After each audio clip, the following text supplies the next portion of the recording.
Well, what happened next is 4 days before we were to give the message on the Ark of the Covenant, we finished it up, and my phone rings, and it's Bob Fordo. He just came back from Malta, and he said to me, he says, Jim, I don't even know you, and I can't get your name off of my mind. He said, I believe you're supposed to be on an expedition for the Ark of the Covenant. So I prayed about it, my wife prayed about it, and we accepted the challenge, and we decided to be a part of his expeditions.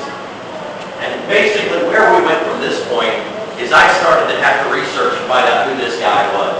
Once again, as I found out, Bob Burdock, you see him on the History Channel, Discovery Channel. He was just on TVN here a few weeks ago. Done many documentaries. He was the right-hand man of astronaut Jim Irwin, the 8th man to walk on the moon, the man who drove the little car on the moon. Jim came back or stood on the moon and looked back at the earth, and he said there had to be a God that created that. Amen. So when he came back, he hired Bob Fordo to become his trail master, I guess you say, in regards to finding Noah's Ark. Now, Bob says they never really found Noah's Ark, found some interesting things, and that was one of the documentaries they did. Then he discovered Mount Sinai with a man named Larry Williams.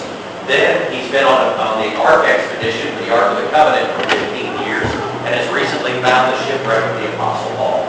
Amazing man, and just absolutely amazing man. That's Bob Fordo right there. Good looking guy next to him is me. And this man right here, this is a monk. Every church, every one of the holy churches in Ethiopia is guarded by a monk. Now, I say that word guarded for a reason. I want you to notice, if you take a look at his robe, see how it bulges out a lot farther than his rest of his body? If you ever think of the word AK-47, that's what they guard it with. They guard their churches, and they guard them very well. And matter of fact, you see people with shotguns in their windows and all that stuff around here. You see on the news, you see people, overseas, you see people wearing machine guns, on their backs, M16s and things like that. But until you're standing there, you bump into one and it clicks on you and things like that, you really don't get the feel that that's real. And that's what happened here. This actually, they need to remember this. This cave is the entryway into this moat area to a very, very famous church in Ethiopia. This cave goes up, it splits into three ways out. You have to figure the way out in order to get out. If you don't go through the right tunnel and cave, you're lost. And that's how they do things there. We ended up flying in to Addis Ababa in Ethiopia. We flew from there to Lalibela, which was formerly called Rome. Lalibela was a famous king. Then we flew to Axum. Then we flew back to Lalibela. We flew back to Addis, back to Lalibela, up to Gondar, and then took a long ride through the jungles and the deserts to Markadar, the base of the giant lake of Rankin. Now, this is the 777. This was the last big plane we saw. Once you get to Addis Ababa, then the planes get awful small from there. Anybody that builds, matter of fact, you'll appreciate this that you work around here. This is scaffolding in Ethiopia. What they do is they cut branches off, strip them, tie them together with mostly grass, like the grass boats they use for rocks on for traction, and they strip them up those buildings. And they scamper up those buildings. And if you'll notice when you're looking at this building leans this way. It's not straight.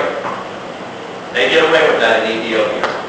This is traditional meal. This is called anjera, which is made of the teff seed. It looks like a cow's stomach, honestly. We didn't eat a whole lot when we were in Ethiopia, and you'll see the reasons why. I found out later that some of this was camel meat. That's an eyeball.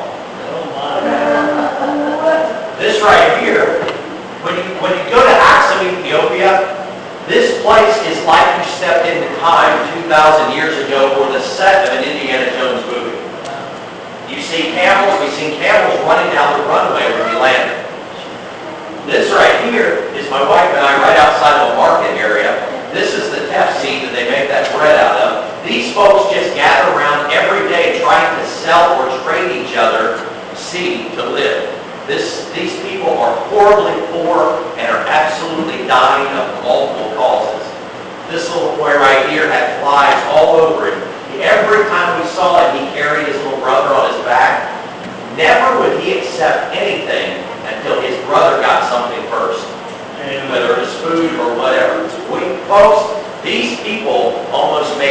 sick because of their love and their care and their worship, which we're going to talk about that as we go. This right here, this is TV show host Tamara Scott. This is Bob Bordeaux. This right here is what we call beef jerky. They call it camel jerky. They cut the legs off camels, lay it out in the sun to roast, and then they rip it off just like we would beef jerky. It's not fried in the way we traditionally do it, but they ate that. Matter of fact, we bought that whole thing and they ended up passing it out. That's a street in Aksum, Ethiopia. It looks like something out of a movie. And then this right here, as I mentioned, I think I was talking to you about it. This is the prayer shawl right here that my wife was being put on right here. This is one of our translators. His name was Sisam. This young man is a brilliant young Ethiopian man. But the thing is, his father is a priest. And when we addressed, the night before, we addressed the topic of Jesus Christ coming down to save us from our sin, going to the cross, going to the tomb, and was raised again to return. He couldn't translate that. He didn't know what we were saying. So what happened is the next day before we left is we had the opportunity to share with Son the Lord. And in tears, this young man said, "Will you show me how to accept Jesus Christ?" Wow. And he got saved that day, and it was awesome to see it. He was in tears. And he has agreed to help us with the people when we return. This area right here that we're in is the area that precedes the church of the Ark of the Covenant. I'll share this more with you as we get going. But the Ark of the Covenant, as I said, has thought to have disappeared for thousands of years. These people are the only people on earth that say they still have it. We're going to share that with you in a few minutes. But this area right over here, women are not allowed to cross this area. They consider that holy ground. There's a wall there and a fence, and the Ark of the Covenant, the Church of the Ark of the Covenant is there. The women aren't allowed to cross the threshold there. But all women in this area had to have their prayer shawls on. No question about it. This is inside that area. This right here is where the original Church of the Ark of the Covenant rested for almost 2 centuries. Now, this right here, it was destroyed by the Muslims, by the way. This seat that I'm sitting on, this stone seat, and I'll tell you this, at one time in history, Ethiopia rivaled the Romans in power. That's how powerful this country was. And I'm talking the upper region of Ethiopia, which is known, you've heard of Abyssinia, and those areas, Kush. That is the area that we're talking about. That's the northern area of Ethiopia. The mountain region was the mighty kingdom of Ethiopia. Almost every king of the mighty empire sat on that throne to receive their crown, to become king. This area now is the holy ground of the Ark, and it's more hallowed than it ever has been in history. This is our van, and I'm going to get to some things here in a little while, but I want to show you this. These people don't have food. They can't afford anything. So we were buying food, and that's one of our goals when we go back. We're able to buy more food and get these people home. But this sheep right here, in just a few minutes, matter of fact, within an hour or two, ended up looking like that. They don't waste any time whatsoever when they have an opportunity to eat. And they had that thing stripped and ready.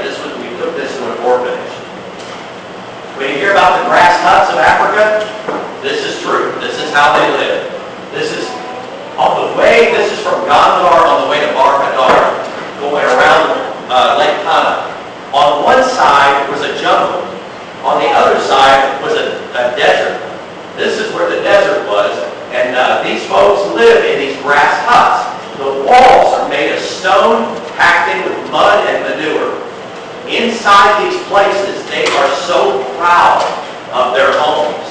When they offer you the opportunity to come in, you have to receive it as an honor. And their seating and everything, their shelves, everything inside is mud and manure.